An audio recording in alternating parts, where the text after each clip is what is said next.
Shalom saudara-saudara semua, sebentar lagi kita akan mengikuti ibadah online GBIS Yerusalem Baru. Sebelum ibadah dimulai, ada beberapa hal yang perlu kita perhatikan. Persiapkan diri dengan berpakaian yang sopan dan rapi.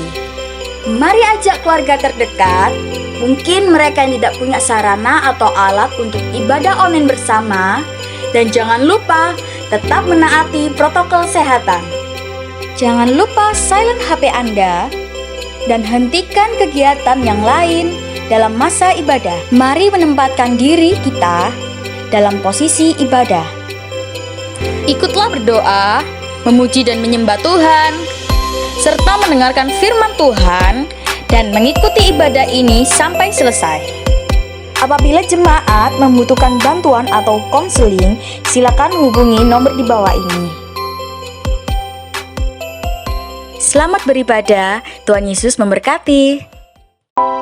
Shalom, jemaat Tuhan GBIS Yerusalem Baru, dimanapun Bapak Ibu Saudara saat hari ini berada. Mari kita persiapkan hati kita. Kita masuk dalam ibadah raya minggu yang pertama di bulan Agustus. Kita mau memuliakan Tuhan. Kita mau mengucap syukur atas semua karya Tuhan dalam hidup kita. Biarlah kita berikan yang terbaik untuk kemuliaan nama Tuhan. Haleluya Yesus. Kami mau naikkan syukur kami Tuhan di hadapan-Mu. Kami mau naikkan ucapan syukur kami atas semua karya Tuhan dalam hidup kami.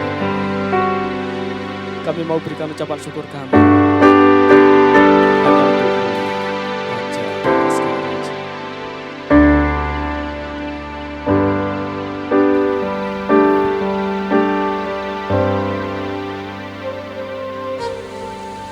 Kau Bapa yang baik, selalu besertaku.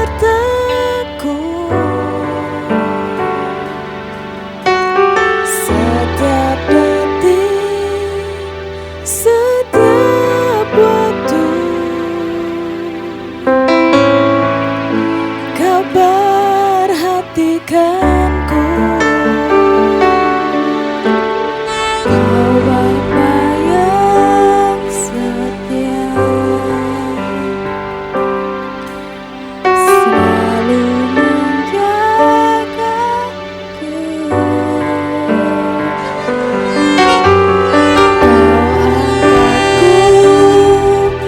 bila ku jatuh. Kau menolongku. Berikan syukurku buat kebaikan-Mu.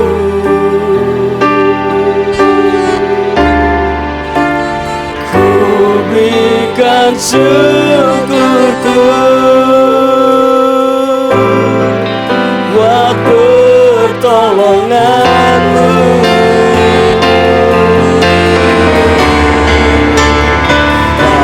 Kau jadikanku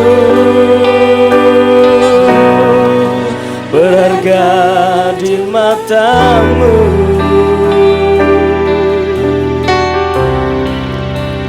Kau Bapa yang baik, ku mengasihi-Mu.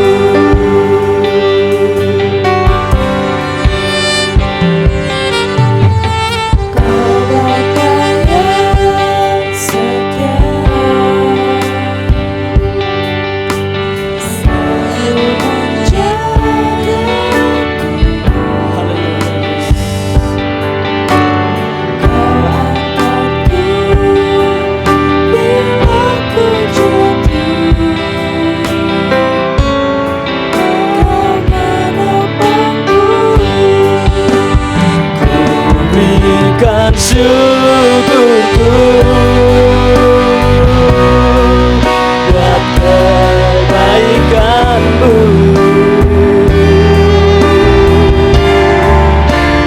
Haleluya. Kau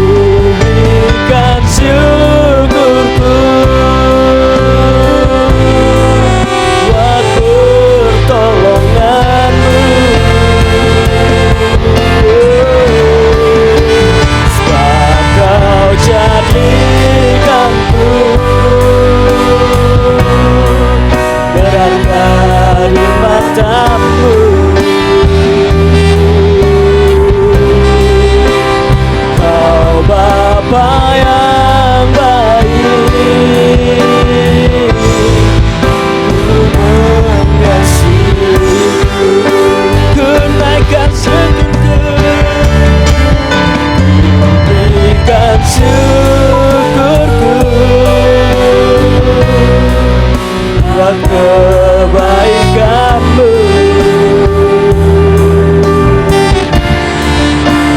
Ku berikan syukurku buat pertolonganmu.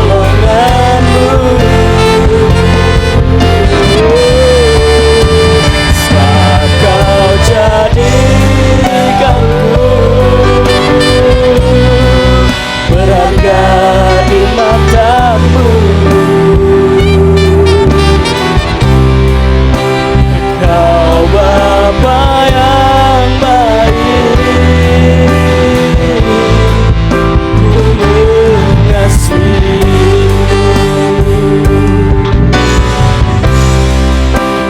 Kau Bapa yang baik, ku mengasihimu. Oh, Kau Bapa yang baik, ku mengasihimu.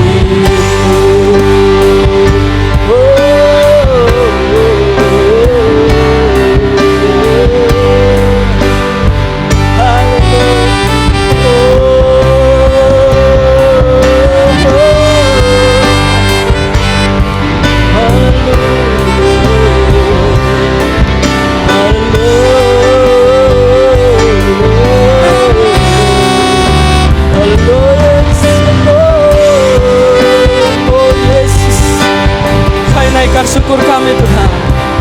Kami bawa hati kami, kami bawa semua ucapan syukur kami, kami bawa setiap pujian kami ke altar-Mu yang kudus Tuhan. Haleluya Yesus. Oh,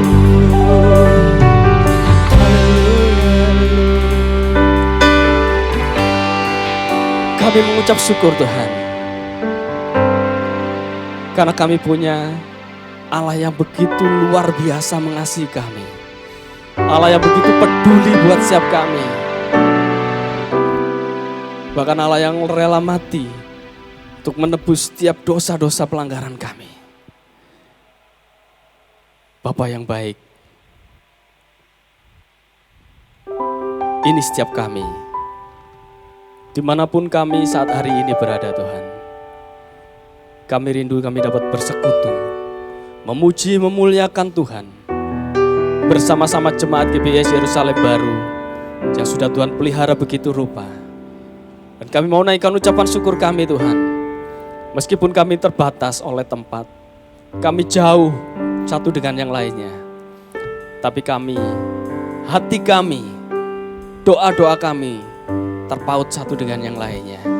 Ucapan syukur kami terpaut satu dengan yang lainnya, tertuju kepada Tuhan, yaitu Tuhan Yesus Kristus. Lalu sebentar Tuhan, kami akan memulai ibadah online hari ini. Kiranya Tuhan, Kau sertai kami, Kau pakai setiap kami yang melayani-Mu Tuhan. Biarlah kami menjadi berkat buat setiap orang. Dan semua orang yang menikmati, yang saat hari ini juga beribadah bersama-sama dengan kami, menerima berkat daripada firman Tuhan. Terima kasih Tuhan Yesus, hanya di dalam nama Tuhan Yesus Kristus kami berdoa dan kami mulai ibadah pagi hari ini. Haleluya, amin. Shalom, sekali lagi jemaat Tuhan yang dikasihi Tuhan.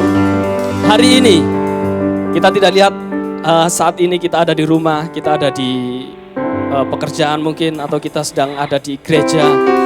Hari ini kita bersama-sama, kita memuji dan memuliakan Tuhan dalam ibadah online minggu yang pertama di bulan Agustus. Apapun hari ini yang kita lakukan, apapun yang hari ini kita rasakan, kita harus tetap bersemangat. Jangan pernah lelah bekerja di ladangnya Tuhan. Jangan pernah lesu. Kita harus tetap semangat melayani Tuhan. Berikan yang terbaik buat Tuhan. Oh.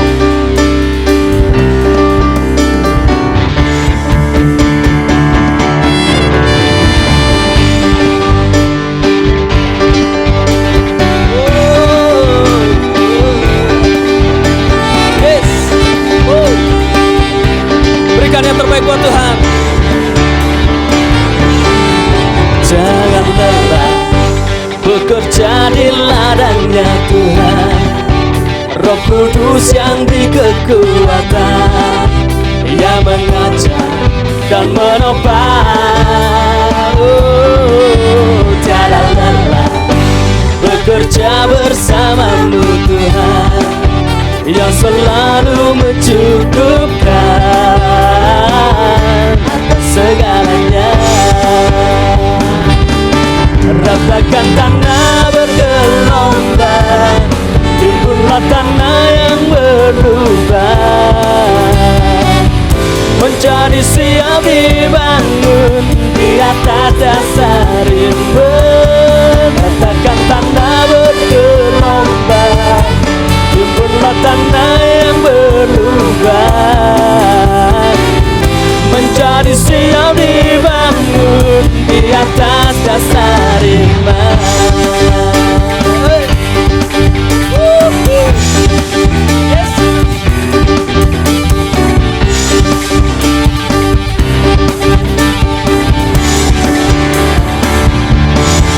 Jangan lelah bekerja di ladangnya Tuhan.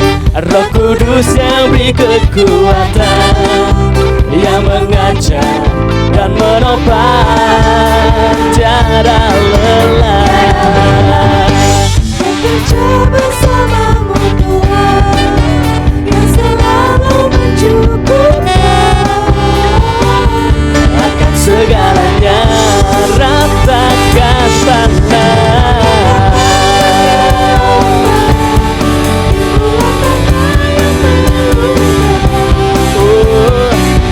menjadi siap dibangun di atas dasar iman. Ratakan tanah bergelombang, timbunlah tanah yang berubah, menjadi siap dibangun di atas dasar iman.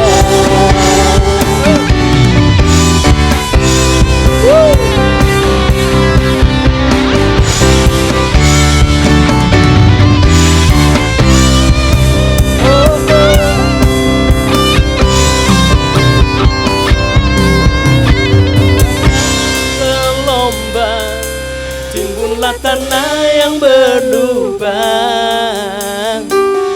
menjadi siap dibangun di atas dasar iman.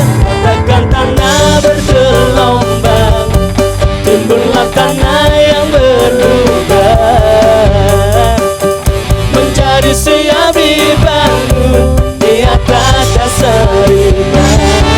Ratakan tanah bergelombang, timbunlah tanah yang berubah, menjadi siap dibangun di atas dasar iman. Ratakan tanah bergelombang, timbunlah tanah yang berubah,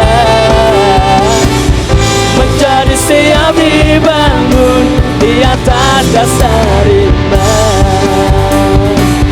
Menjadi siap dibangun, menjadi siap dibangun, menjadi siap dibangun di atas dasar iman. Oh haleluya, beri kemuliaan yang terbaik buat Tuhan. Haleluya. Dimanapun kita tempatkan, dimanapun kita ada, mari kita menjadi pekerja Kristus yang mulia. Mari saat hari ini kita bejana-bejananya Kristus. Biarlah kita mau dibentuk sama Tuhan, dan biarlah kita menjadi karya Tuhan yang terbaik untuk kemuliaan nama Tuhan. Biarlah kekuatan dalam hidup kita, ketenangan dalam hati kita hanya ada di dalam Yesus Kristus Tuhan.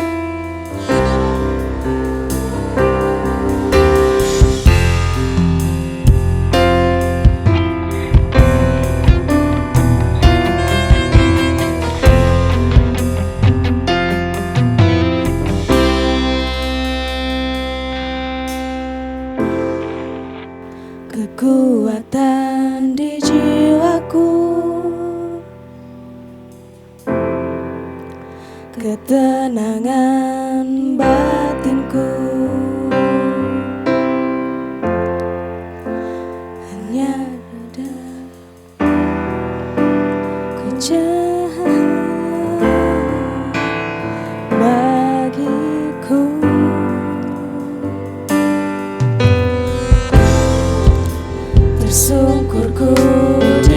kakimu,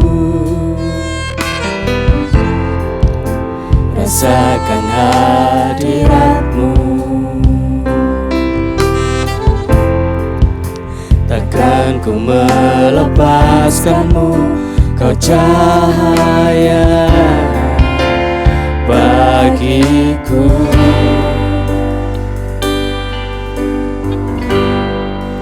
Mengiringmu seumur hidupku, masuk dalam rencanamu Bapa.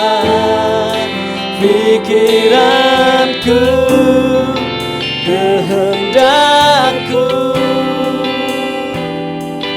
ku serahkan padamu.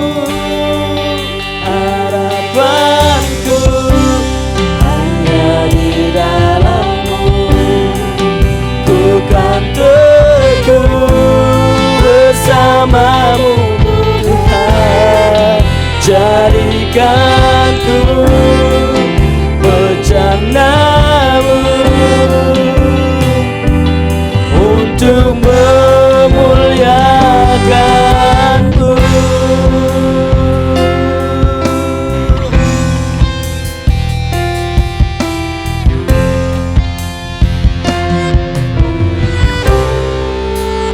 Sungkurku di kakimu, rasakan hadiratmu.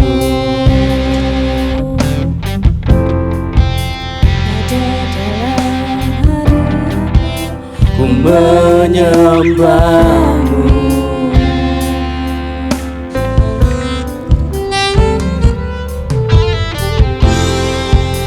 Tersungkurku di kakimu,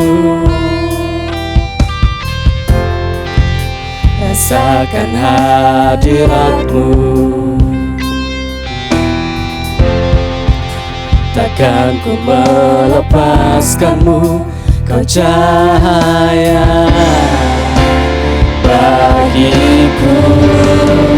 Mengiringmu seumur hidupku, masuk dalam rencanamu Bapa. Pikiranku, kehendakku, ku serahkan padamu. Harapanku hanya di dalam-Mu, ku kan teguh bersama-Mu Tuhan. Jadikanku bencanamu untuk memuliakanmu. Mengiringmu seumur hidup. Kita mau siapkan hati kita untuk penaburan akan firman Tuhan. Mari Bapak Ibu Saudara, kita bersama-sama membuka hati kita untuk jadi ladang yang terbaik untuk penaburan firman Tuhan.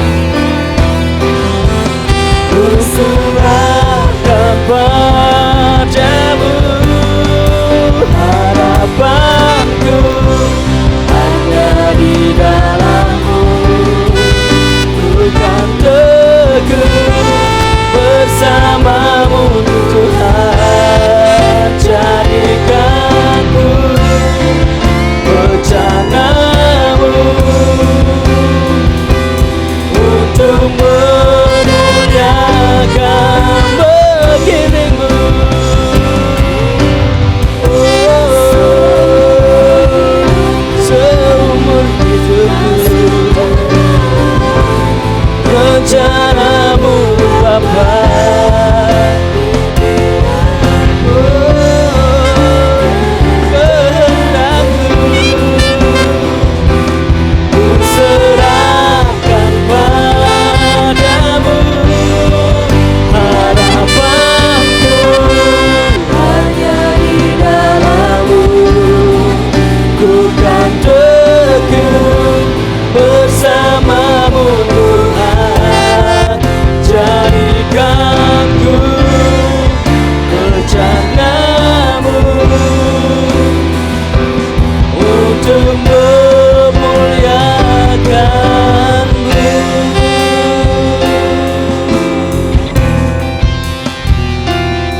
Shalom, Bapak Ibu saudara-saudara yang kasih Tuhan.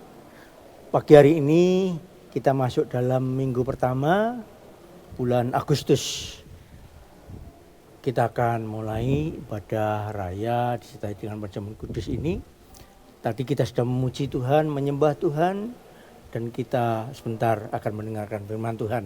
Baik, tema firman Tuhan pagi hari ini adalah apakah kerjamu di sini, hai Elia? Mari saya ajak Bapak Ibu membaca Alkitab kita masing-masing. Baik Bapak Ibu yang di rumah maupun yang di tempat ini, mari kita baca dalam 1 Raja-Raja pasal 19. Saya baca mulai ayat 1 sampai dengan beberapa ayat berikutnya. Demikian firman Tuhan. Elia ke Gunung Horeb. Ketika Ahab memberitahukan kepada Isabel segala yang dilakukan Elia, dan perihal Elia membunuh semua nabi-nabi itu dengan pedang, maka Isabel menyuruh seorang suruhan mengatakan kepada Elia, beginilah kiranya para Allah menghukum aku, bahkan lebih lagi daripada itu, jika besok kira-kira pada waktu ini aku tidak membuat nyawamu sama seperti nyawa salah seorang dari mereka itu, maka takutlah ia. Lalu bangkit dan pergi menyelamatkan nyawanya. Dan setelah sampai ke Berseba yang termasuk wilayah Yuda, ia meninggalkan bujangnya di sana, tetapi ia sendiri masuk ke padang gurun sehari perjalanan jauhnya. Lalu duduk di bawah sebuah pohon arar, kemudian ia ingin mati, katanya, cukuplah itu sekarang ya Tuhan, ambillah nyawaku, sebab aku ini tidak lebih baik daripada nenek moyangku. Sesudah itu ia berbaring dan tidur di bawah pohon arar itu. Tetapi tiba-tiba seorang malaikat menyentuh dia serta berkata kepadanya, bangunlah, makanlah. Ketika ia melihat sekitarnya, maka pada sebelah kepalanya ada roti bakar dan sebuah kendi berisi air. Lalu ia makan dan minum, kemudian berbaring pula. Tetapi malaikat Tuhan datang untuk kedua kalinya dan menyentuh dia serta berkata, bangunlah, makanlah. Sebab kalau tidak, perjalananmu nanti terlalu jauh bagimu. Maka bangunlah ia lalu makan dan minum, dan oleh kekuatan makanan itu ia berjalan 40 hari 40 malam lamanya sampai ke gunung Allah, yakni Gunung Horeb. Di sana masuklah ia ke dalam sebuah gua dan bermalam di situ. Maka firman Tuhan datang kepadanya demikian, apakah kerjamu di sini, hai Elia? Sampai demikian jauh pembacaan firman Tuhan. Bapak Ibu saudara yang kasih Tuhan, kita tahu siapa Elia. Elia adalah seorang nabi yang dipakai oleh yang dipakai oleh Allah. Ya, dia nabi yang besar. Dia bukan orang penakut. Tadi kita membaca bahwa Elia melarikan diri masuk ke padang gurun. Ya, kenapa demikian, Bapak Ibu Saudara? Elia bukan seorang yang penakut. Buktinya, karena dia pernah menghadap Raja Ahab seorang diri. Kalau dia penakut, pasti dia nggak mau menghadap Ahab seorang diri. Ketika dia menghadap, dia bukan memuji Ahab, enggak, tapi mengecam Ahab. Ya, dalam pasal 17 Bapak bisa membaca, dia menghadap Ahab seorang diri dan dia menentang agama mayoritas pada saat itu. Karena orang Israel pada saat itu menyembah berhala semua, termasuk Ahab raja Israel, ya. Dan Elia mengatakan hari-hari ini tidak akan turun hujan, ya, kecuali kalau aku katakan, ya. Pada waktu itu seluruh Israel menyembah Baal. Baal itu dewa kesuburan. Bapak bisa bayangkan kalau tidak ada hujan, artinya tanah Israel tidak subur, dan itu yang terjadi. Nah, Bapak bisa kasih Tuhan, Elia bukan orang penakut, tetapi kita membaca di sini bahwa Elia melarikan diri ke padang gurun. Kenapa? Karena Elia mendapat ancaman dari Isabel, ya, ratu di Israel. Dia melarikan diri ke padang gurun. Ayat 2 kita tadi membaca bahwa Elia diancam oleh Isabel. Nah, ayat 3 mengatakan Elia sangat ketakutan. Lalu dia melarikan diri melewati Berseba, daerah Yehuda. Elia itu pelayannya di Israel, di tanah utara, tapi dia ke selatan, ya, ke Yehuda, padang gurun. 3 hari perjalanan jauhnya. Lalu dia meninggalkan bujangnya, kemudian dalam ayat 4 kita membaca dia minta mati. Ya. Dalam ayat 4 kita membaca dia minta mati. Ya. Nah Bapak Saudara, ternyata Tuhan belum selesai dengan Elia. Ya, disediakan makan minum, ayat 6 dan 7 harus pergi ke Horeb. Dan dalam ayat 9 tadi kita membaca Tuhan bertanya, apakah kerjamu di sini, hei Elia? Bapak Ibu yang kasih Tuhan, pertanyaan bagi kita semua pagi hari ini. Mengapa Tuhan bertanya demikian kepada Elia? Apakah Tuhan tidak tahu? Bahkan kita membaca dalam ayat 13 juga, Tuhan bertanya yang sama kepada Elia. Apakah kerjamu di sini, hai Elia? Apakah Tuhan tidak tahu? Bukan, ya. Lalu apa sebenarnya maksud pertanyaan ini? Bapak Ibu, pertanyaan ini sama dengan sebenarnya pertanyaan tidak memerlukan jawaban. Sama dengan seorang anak murid, seorang yang lagi belajar di jam pelajaran, kemudian kedapat di kantin misalnya.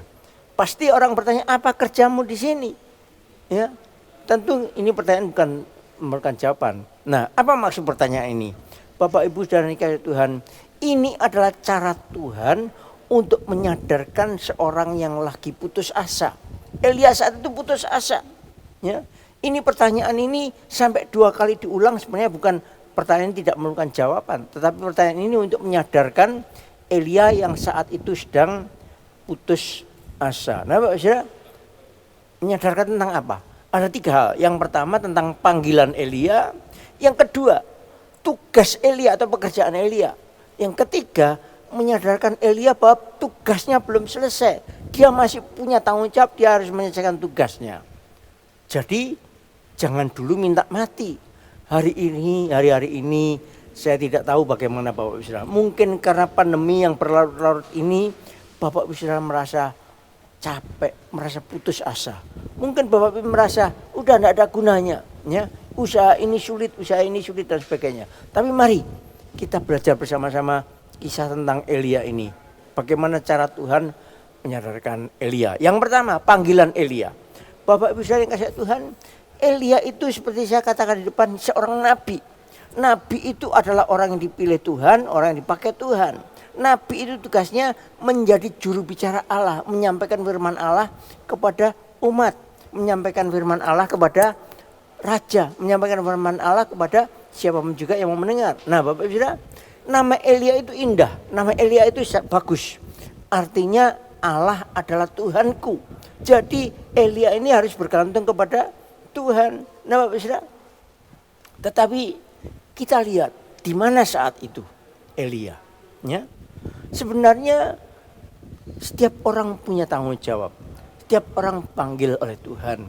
Ya, entah dipanggil sebagai nabi, sebagai rakyat biasa, sebagai raja, sebagai imam atau siapapun juga. Kita semua dikatakan dalam kitab Perjanjian Baru bahwa kita dulu hamba dosa, tapi sekarang menjadi hamba kebenaran, hamba Allah. Setiap orang percaya pada dasarnya hamba Allah, punya tugas, punya tanggung jawab. Nah Bapak Saudara, demikian juga dengan Elia. Ya. Nah, tempat pelayanan Elia di mana seharusnya? Seharusnya di antara umat, menyampaikan firman Allah kepada mereka, mengingatkan mereka. Seharusnya Elia tidak di padang gurun. Ya, tugas Elia, tempat pelayanan Elia ada di antara umat, di antara rakyat. Demikian juga dengan setiap kita Bapak Ibu Saudara.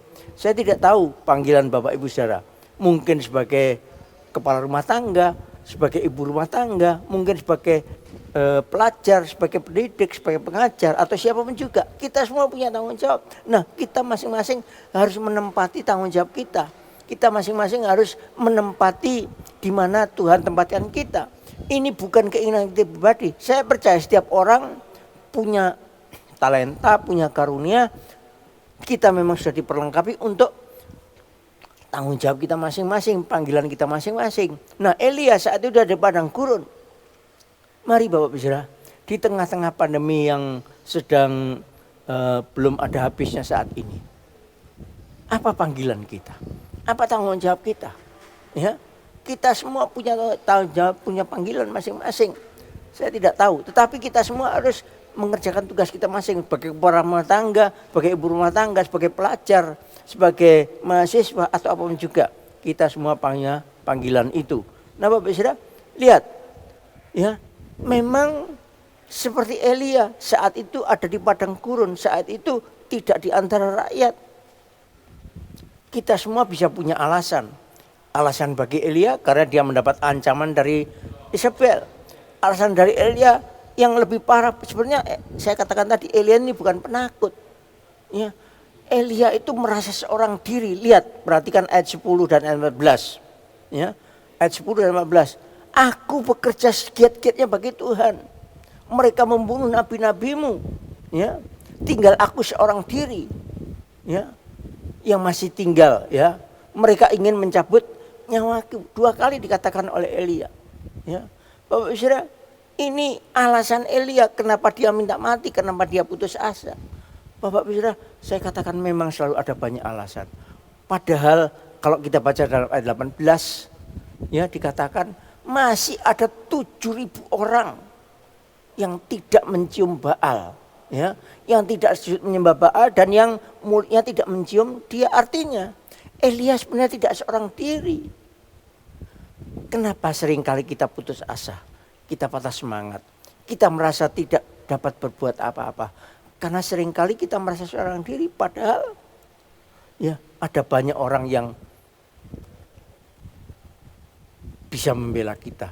Ada banyak orang yang bisa menguatkan kita. Kalau kita hidup seorang diri, kata kita merasa seorang diri, wajar saja kita putus asa, ya seperti Elia. Jadi pertanyaan ini, apakah kerjamu di sini Elia?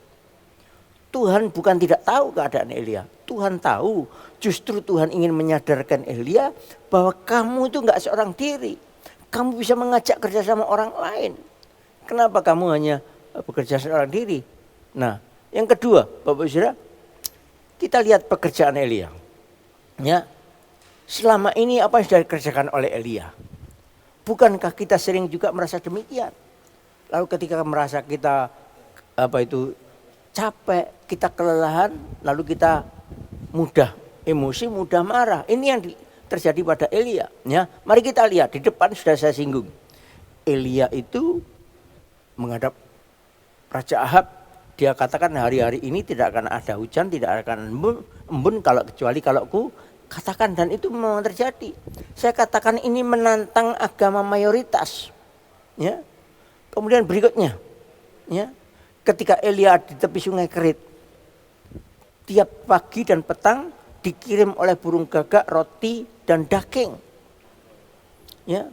Kemudian ketika Elia pergi ke Janda Sarfat, Elia katakan tepung dalam tempayan dan minyak itu tidak akan habis. Ya. Dan memang itu terjadi. Lalu ketika anak janda Sarfat itu mati, Elia membangkitkan anak janda itu. Kemudian dalam pasal 18, ya, kita membaca di sana bahwa Elia mengadakan pertandingan dengan nabi-nabi Baal yang 450 orang itu. Dan Elia menang. Api turun dari langit membakar korban Elia. Bapak bisa, kemudian dia menyembelih 450 nabi Baal. Dan berikutnya ketika Elia berdoa, ya, 7 kali Elia berdoa sujud menyembah, ya. Dia kirim bujangnya untuk naik ke atas Bukit Karmel melihat ke arah barat, ya. Dan dengan tiba-tiba hujan turun dengan lebatnya. Bapak Saudara, ini diklaim oleh Elia sebagai pekerjaannya. Aku bekerja segiat-giatnya. Mari Bapak Saudara kita renungkan. Apakah ini pekerjaan Elia? Apakah Elia bisa mengadakan hujan? Apakah Elia bisa membangkitkan orang mati? Apakah Elia bisa mencegah hujan tidak turun? Apakah Elia bisa membuat minyak dan tepung seibu janda itu tidak habis? Ya, Bapak Saudara, ini semua bukan pekerjaan Elia. Ini hanya Tuhan yang bisa mengerjakan. Hanya Tuhan yang bisa menutup langit. Hanya Tuhan yang bisa mengirimkan hujan. Hanya Tuhan yang bisa membuat minyak ibu janda itu tidak habis. Roti tepung dalam tempayan itu juga tidak habis. Hanya Tuhan. Ini semua pekerjaan Tuhan. Bukan pekerjaan Elia. Seringkali kita mengklaim apa yang kita kerjakan. Seringkali kita bangga dengan pekerjaan kita. Bapak Saudara, bukan tidak boleh bangga dengan pekerjaan kita. Ya, tetapi kita harus sadar, kita harus tahu, kita harus mengerti semua itu karena Tuhan, bukan karena kita. Sehebat apapun seorang manusia, sehebat apapun, sekepandai apapun kita, ya, kita tidak bisa melakukan apa-apa. Kita hanya mengerjakan bagian kita. Tuhanlah yang melakukan itu semua. Ya, ini bukan pekerjaan Elia. Hanya Tuhan yang mengerjakan semua itu. Kita ini cuma alat Tuhan. Kita ini cuma hamba. Hamba itu adalah seorang yang menyerahkan anggota tubuhnya untuk dipakai oleh tuannya. Bukan keinginan Elia. Jadi salah besar kalau diklaim ini, diakui Elia, ini tugas pekerjaan dia. Nah Bapak Saudara, mari. Setiap kita hamba-hamba Tuhan, pelayan Tuhan, siapapun juga kita. Mari kita tetap seperti Yohanes Pembaptis. Ya. Biar dia makin besar, aku makin kecil. Karena kita pada dasarnya nggak ada apa-apanya. Semua itu adalah karya Allah. Jadi peran Elia apa? Ya, peran Elia adalah hanya melakukan firman Allah. Apa yang diperintahkan Tuhan. Sebab itu, Bapak Ibu Saudara, mari kita kerjakan apa yang Tuhan mau dalam hidup kita. Bukan keinginan kita. Kita tunduk pada firman Allah. Dan kalau kita tunduk, kita taat, pasti ya Tuhan akan bekerja dalam hidup kita. Ya. Demikian juga dalam Khotbah pasal 9 ayat 10 bagian A dikatakan, apapun yang dijumpai tanganmu, mari kita kerjakan dengan sekuat tenaga. Dalam beberapa minggu yang lalu saya menyampaikan firman Tuhan, melakukan dengan segenap hati. Ini tugas kita. Ya. Kita nggak bisa mencipta, kita nggak bisa membuat turun hujan, kita nggak bisa membuat hujan tidak turun dan sebagainya. Kita nggak bisa membuat api turun dari langit, kita nggak bisa membuat roti tepung dalam tempayan tidak habis, minyak dalam buli-buli nggak habis. Semua itu pekerjaan Tuhan, kitanya alat. Ketika kita menyampaikan sesuai dengan kehendak Tuhan, maka mujizat akan terjadi. Demikian juga hari-hari ini dalam kehidupan kita.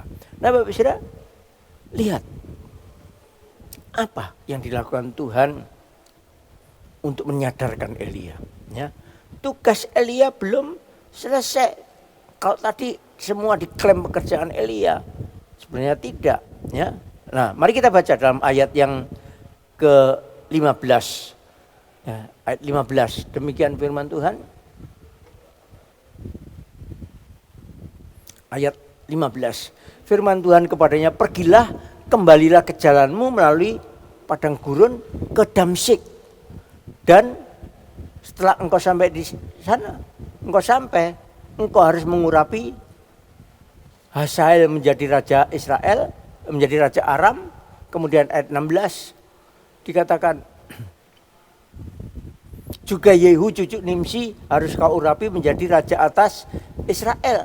Dan Elisa bin Safat dari Abel Meholah harus kau urapi menjadi nabi menggantikan engkau. Jadi masih ada tugas Elia. Tugasnya apa? Dia kembali ke jalanmu. Apa artinya? Saudara, Elia diminta melakukan tugasnya sehari-hari. Kembali ke jalanmu. Ya. Kalau dia di Horeb harus kembali ke Damsyik. Kalau Bapak baca lihat peta Israel, ya, Damsyik itu di sebelah utara jauh. Dia di Horeb. Horeb itu dekat dengan Sinai, di daerah Sinai, ya. Dekat dengan Mesir. Sekarang dia harus melewati Israel, melewati Ahab, melewati Ratu Isabel, ya. Tapi karena Tuhan yang perintahkan, ya. Lalu tugas lautnya, ya, Bapak Saudara, artinya apa? Elia jangan hanya berpikir secara sempit, jangan berpikir dirinya sendiri, ya. Dia harus berpikir secara global. Bukan cuma mementingkan Israel, tapi mementingkan juga bangsa-bangsa lain. Damsyik, ya. Nah, dikatakan tugasnya lebih jauh adalah mengurapi Hazael. Hazael ini menjadi raja di Aram, di Damsyik. Ya. Ya. Bukan cuma kepentingan Israel. Lalu mengurapi Yehu menjadi raja Israel, menggantikan Ahab. Lalu mengurapi Elisa untuk menggantikan dia sebagai nabi. Bapak Ibu Saudara, Elisa yang pertama. Kalau Bapak Ibu pasal-pasal selanjutnya, Elisa yang pertama diurapi. Kemudian Elisha yang menggantikan Elia untuk menggantikan Nabi menerima roh Allah. Demikian juga dengan setiap kita Bapak Ibu Saudara yang kasih Tuhan. Ya, kita punya tugas. Memang kita tidak menjadi nabi seperti Elia, tidak bisa. Tetapi kita semua menjadi penggenapan rencana Allah. Ya, jadi Elisha lah nanti yang akan melakukan tugas Elia. Kalau Bapak Ibu baca dalam 2 Raja pasal 8 ayat 7-15, Elisha yang melakukan tugasnya menggantikan Elia. Dalam pasal 9, 2 Raja 9 ayat 1-37, Elisha menggantikan Elia, mengurapi Hazael lalu mengurapi Yehu. Dan semua ini melakukan penggenapan untuk rencana Allah. Demikian juga Bapak Ibu Saudara kasih Tuhan, hari-hari ini mungkin kita merasa putus asa. Mungkin karena pandemi ini kita merasa tidak bisa melakukan apa-apa. Tapi percayalah, ya, Tuhan tetap bersama Bapak Ibu Saudara dan saya. Tuhan menyertai kita, Tuhan tidak meninggalkan kita. Yang kita lakukan adalah mari kita kerjakan tugas kita sehari-hari. Mungkin kita merasa tidak berguna, mungkin kita merasa tidak berarti, tapi percayalah, Tuhan sedang mempersiapkan yang terbaik untuk kita. Mari kita kerjakan bagian kita. Percayalah, kalau kita kerjakan dengan sungguh-sungguh, itu pun menjadi penggenapan rencana Allah.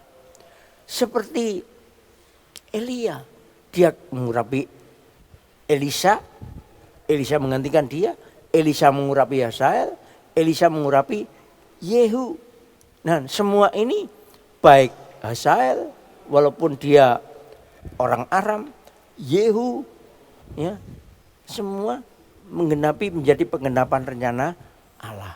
Jadi mari Bapak Ibu Saudara, sebelum saya mengakhiri renungan firman Tuhan pagi hari ini, mari kita ingat setiap panggilan kita. Dimanapun Tuhan tempatkan kita, mari kita kerjakan bagian kita. Yang kedua, mari kita selalu ingat apa tugas kita. Ya. Dan percayalah, ada Tuhan yang senantiasa memberikan kekuatan kepada kita. Dan yang ketiga, mari kita kerjakan bagian kita dengan sebaik-baiknya. Mungkin tugas kita bukan tugas yang besar. Mungkin kita tidak akan menutup langit untuk tidak turun hujan. Mungkin tugas kita bukan untuk mendatangkan hujan. Mungkin tugas kita bukan untuk membuat tepung dalam tempayan itu tidak habis. Membuat buli minyak dalam buli-buli itu tidak habis. Ya. Tetapi mari kita kerjakan setiap bagian, setiap tugas kita dengan sebaik-baiknya. Percayalah, kalau kita melakukan sesuai dengan kehendak Tuhan, kita akan menjadi penggenapan rencana Allah. Dan pagi hari ini sebentar kita akan makan dan minum roti jamun kudus. Ingat, kenapa kita harus melakukan semua itu untuk Tuhan? Seperti khotbah saya yang lalu, ya, kita melakukan dengan segenap hati seperti untuk Tuhan. Kenapa? Karena Tuhan sudah begitu baik buat kita. Dia mengasihi kita, dia memberikan keselamatan buat kita, dia menguduskan kita, membenarkan kita. Dan semua itu Tuhan kerjakan dengan sungguh-sungguh, bukan main-main. Tuhan kerjakan dengan merelakan dirinya dihina, merelakan dirinya hancur, dipukuli, dicambuk. Ya, semua karena Tuhan mengasihi kita. Jadi Bapak Ibu Saudara, dengan tema ini, apakah kerjamu di sini? Mari kita periksa diri kita masing-masing. Apakah kita sudah mengerjakan bagian kita dengan sebaik-baiknya? Kalau belum, sekaranglah saatnya. Mari kita berbalik. Mari ingat panggilan kita masing-masing. Ingat tugas kita masing-masing. Dan mari kita kerjakan bagian kita masing-masing dengan sebaik-baiknya. Percayalah, apapun bagian kita, apapun tugas kita, kita akan menjadi penggenapan rencana Allah. Amin.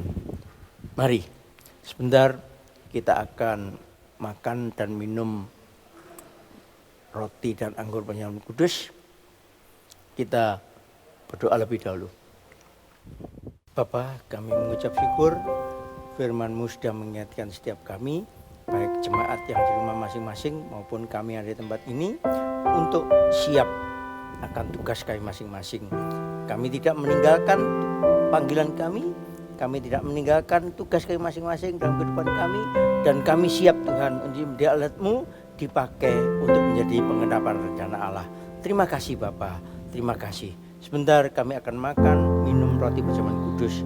Kuduskan layakkan kami Tuhan. Haleluya. Amin. Mari kita nyanyikan pujian ini kembali.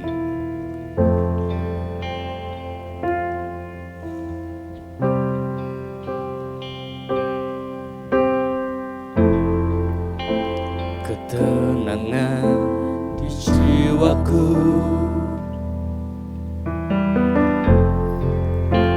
ketenangan di batinku,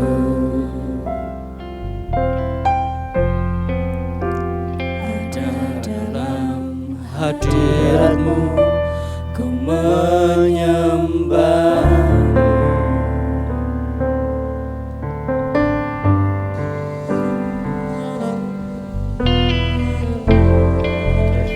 Tersungkurku di kakimu, rasakan hadiratmu.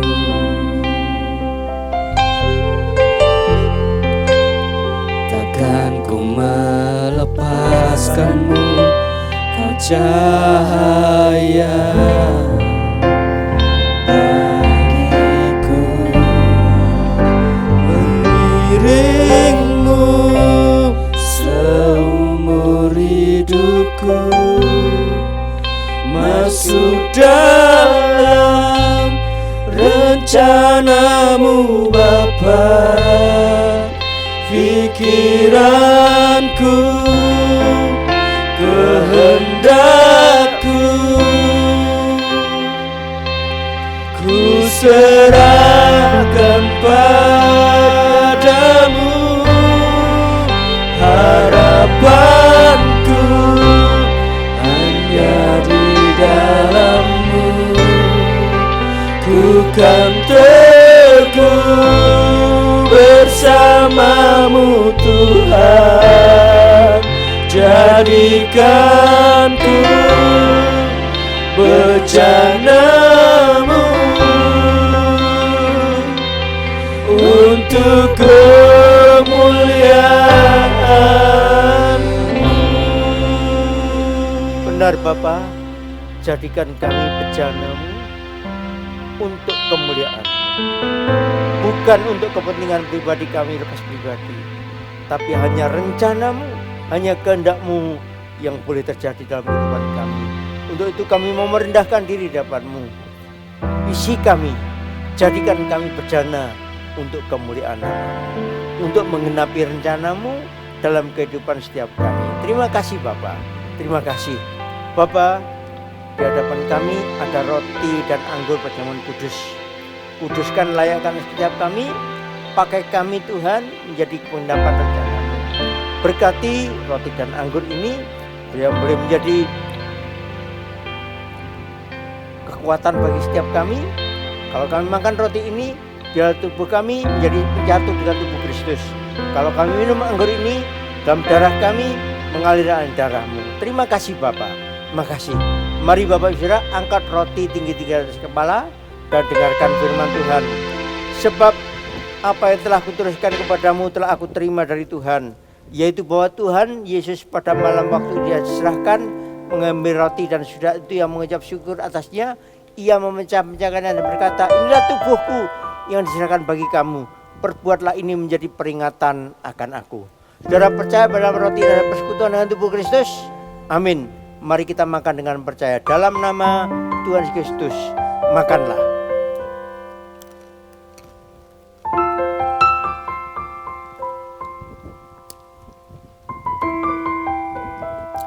Mari kita angkat cawan kita anggur dan dengarkan firman Tuhan.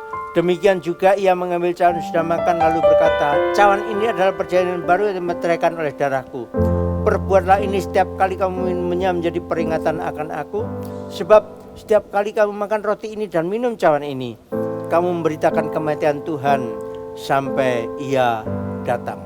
Saudara percaya pada anggur dan persekutuan dengan darah Yesus? Amin.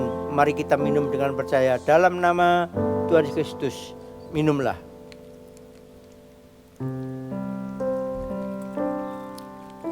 Makasih Tuhan. Mari kita nyanyikan pujian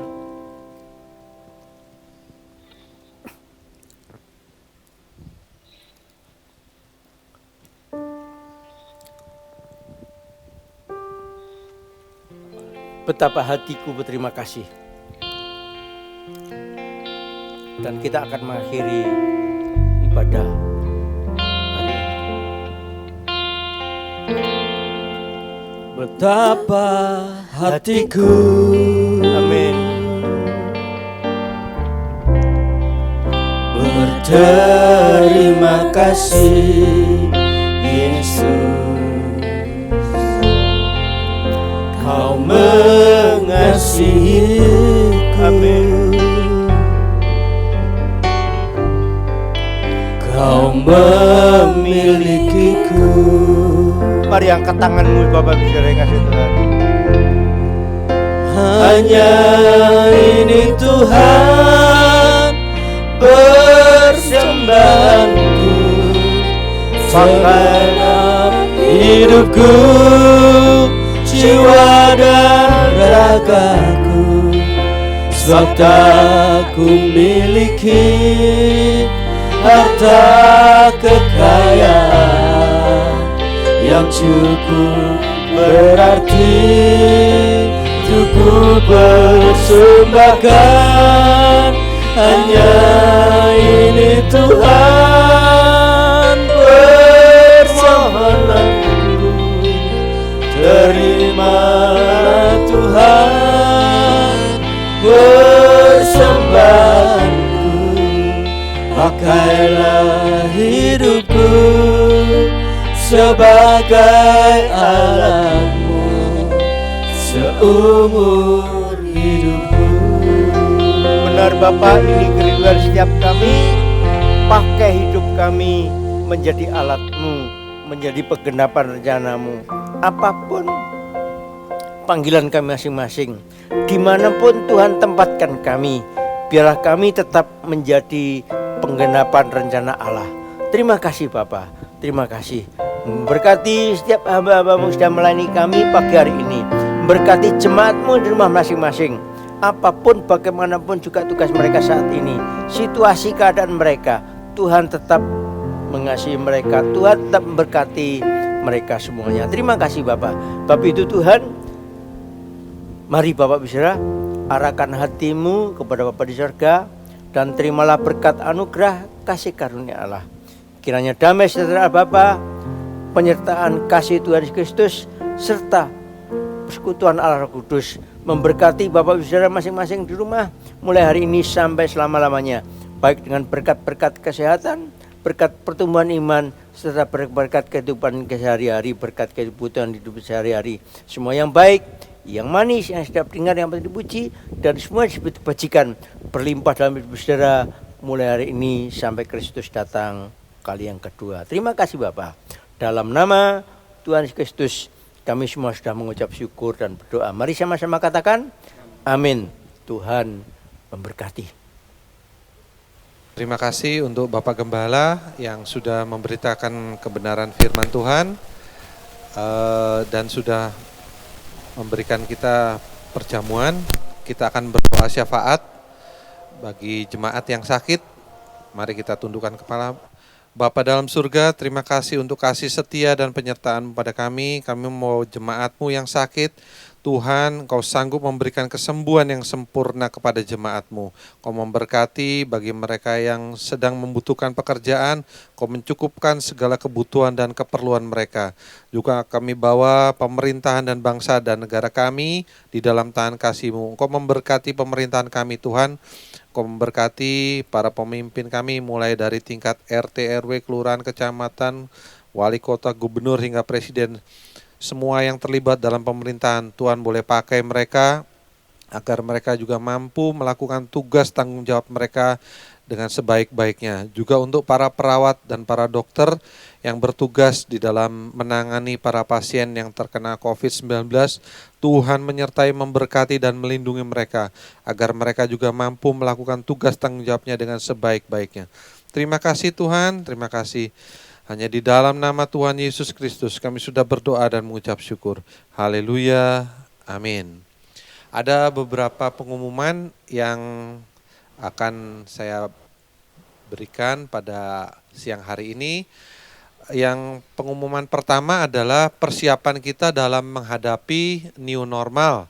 yaitu di mana yang ada dilakukan penyemprotan desinfektan sebelum dan sesudah ibadah.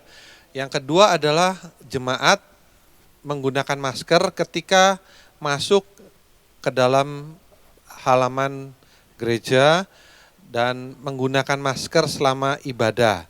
Yang ketiga, sebelum masuk ke dalam gereja melakukan cuci tangan dengan sempurna yang dilakukan di tempat yang sudah disediakan.